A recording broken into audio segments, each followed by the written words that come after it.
Hello everyone, welcome to Duena Tech channel. We are continuing learning JavaScript using FreeCodeCamp platform. Let's navigate directly to FreeCodeCamp website where we stopped previously.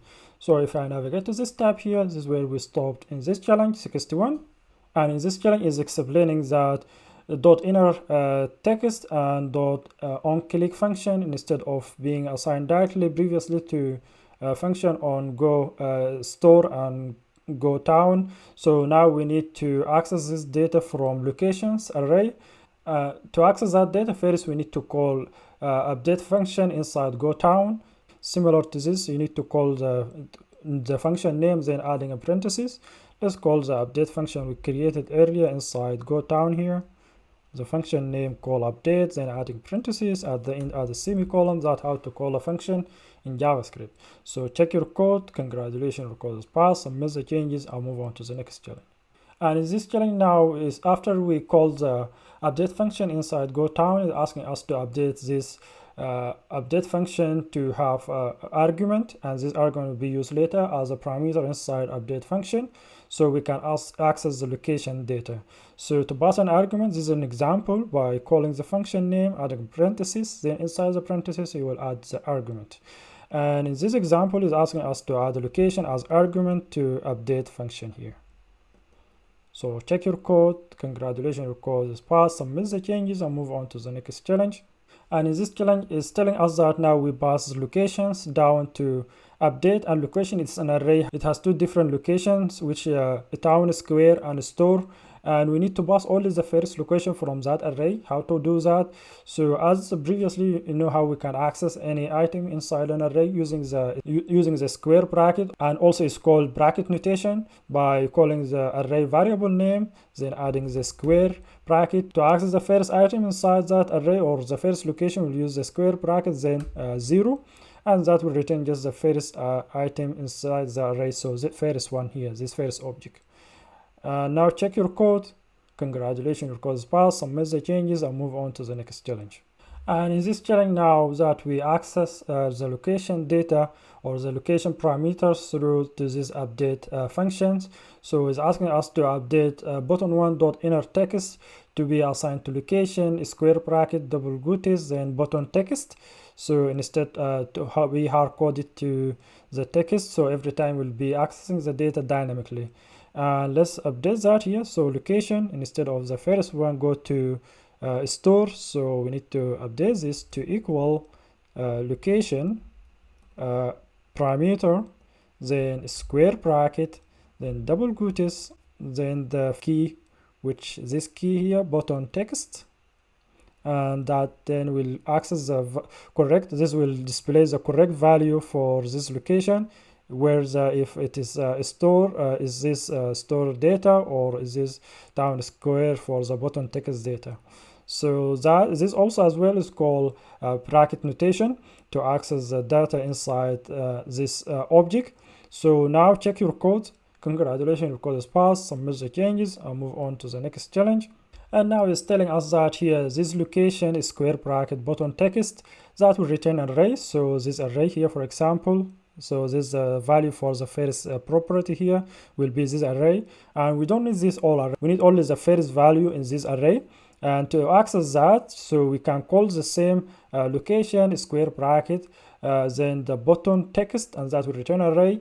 And to access the first item inside that return array, we'll add an additional square bracket, then adding 0 to access the first item. So that which will return this go to store instead of the full array. Now we check your code. Congratulations, your code is passed. Submit the changes and move on to the next challenge. And now in this challenge is asking us to update button2.inner text and button3.inner text to access the second and the third text inside the button text array. Similarly to this one, let's just copy this first example here and duplicate it to the next button2.inner text. Then instead of accessing the first item inside the array, we need to access the second, and for the third one, same as well, only we need to access the third item inside this array, which the second will be index 1 and the third will be index 2.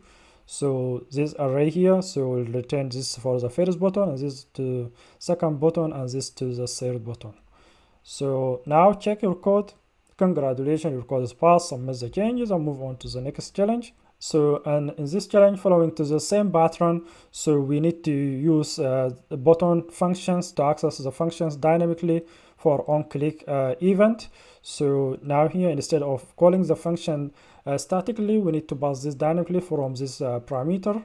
So to do the same what we did here, location, then instead of button text is, let's see the key name called button functions. Let's change that text to be button function instead, and then that this will return array. The first part will return this array here, array of 3 functions. If we need to access the first function, then we'll add a square bracket, then add 0 here, and same we need to duplicate this for the next button and second button and the third button, and update the index to 1 and to 2, so to access the second and third functions inside the array of button functions element. And now check your code. Congratulations, your code is passed. Submit the changes and move on to the next challenge. And in this example is asking us now to update the inner text, also to access the text dynamically instead of hard-coded here, and the name of the key inside this object called text, so we don't need to use double quotes, so we can use just dot notation instead. And to do that, let's just remove this text and instead call location dot text, because this one word doesn't have a space between, so we don't need to add any double quotes. So check your code. Congratulations, your code is passed. Submit the changes and move on to the next challenge. Now in this challenge is asking us to call update function inside go store and passing the second location inside location array. And let's call update inside go store function, and then we need to pass the second location inside this location array. To pass the second item inside an array, if you remember, we need to call the array variable name, then the square bracket, then the second item, which will be the index 1, and that will return this item here, this second one here. Now to verify everything is working fine, is asking us to click this button. Still should be work as expected. Nothing is changed. And now check your code.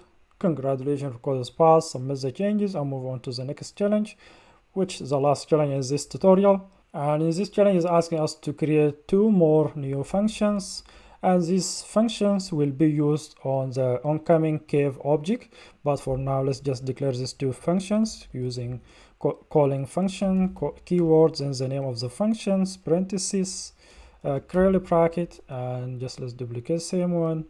Let's duplicate same one for the second function and add new space. Change the function name to be called fight beast.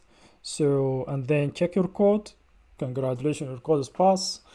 Submit the changes and move on to the next challenge. And this is the end of this tutorial. Thank you for watching, and see you on the very next tutorial.